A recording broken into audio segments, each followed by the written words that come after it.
The Ministry of Foreign Affairs has downplayed threats of war issued by Uganda's President Yoweri Museveni over access to the port of Mombasa and the Indian Ocean, insisting Museveni is well aware of international territorial laws. But experts warn that his remarks, including a claim that he, quote, owns the Indian Ocean through Kenyan transit, risk straining bilateral relations and the cohesion of the East African community. NTV's Laban Shaban reports. Uganda's President Yoweri Museveni is seeking another mandate come January 2026. Museveni is eyeing his 8th consecutive term since seizing power in 1986. Come and you stand around here, and I don't have the strength to go and stand there. It is against this backdrop that the former rebel leader has had tongue-wagging remarks touching on Kenya-Uganda relations and the right to access the Indian Ocean when he was unpacking his manifesto during the weekend. The political organization in Africa is so irrational. Some of the countries have no access to the sea. For economic purposes, but also for defense purposes, you are stuck.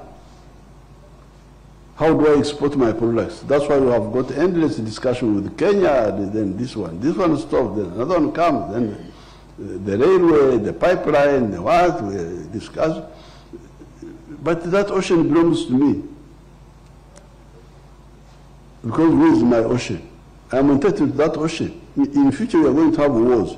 Again, the timing of his remarks. You know, at this time, there are heated campaigns in Uganda. He is seeking for a re-election, which he calls his last term. And could it be that he's speaking to the Ugandans' ears what they want to hear?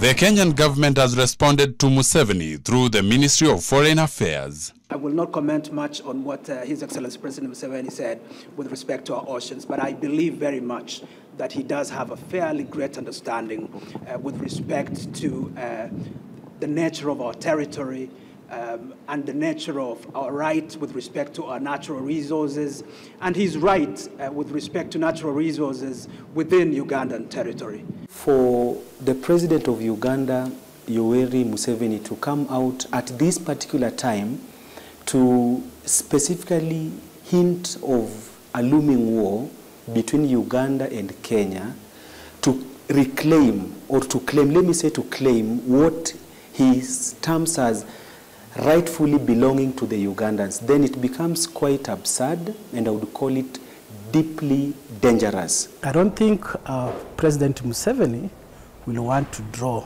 Uganda into yet another war soon. And of course, this time now, an international war away from the internal conflicts in Uganda.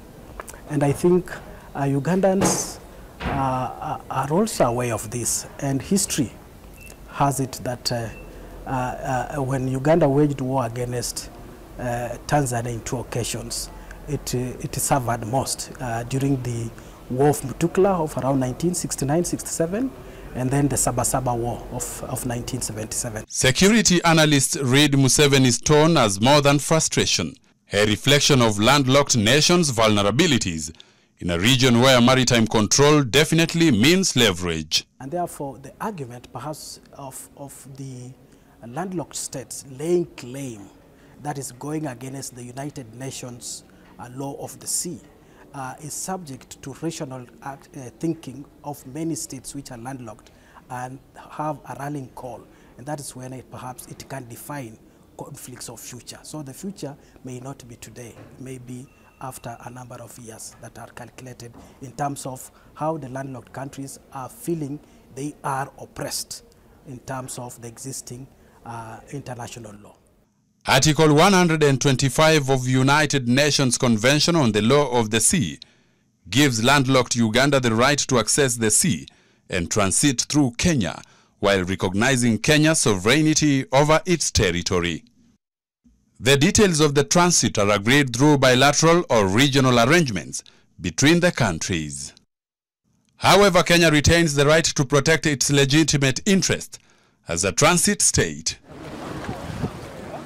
In December 2023, Uganda took Kenya to the East African Court of Justice over restrictions that blocked its state oil company from importing fuel through Mombasa.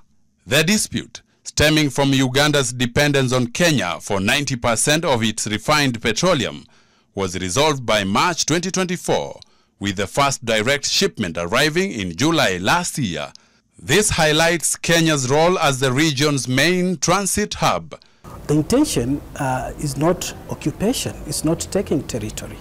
Perhaps the intention for Uganda currently is to have favorable terms of trade. Museveni's remarks come amid ongoing tensions over cross-border resources, including Migingo Island. During his official visit on 30th July 2025, he and President William Ruto signed a fisheries and aquaculture MOU, a move aimed at sustainable management and joint capacity building, and a step toward resolving long-lasting disputes around the island.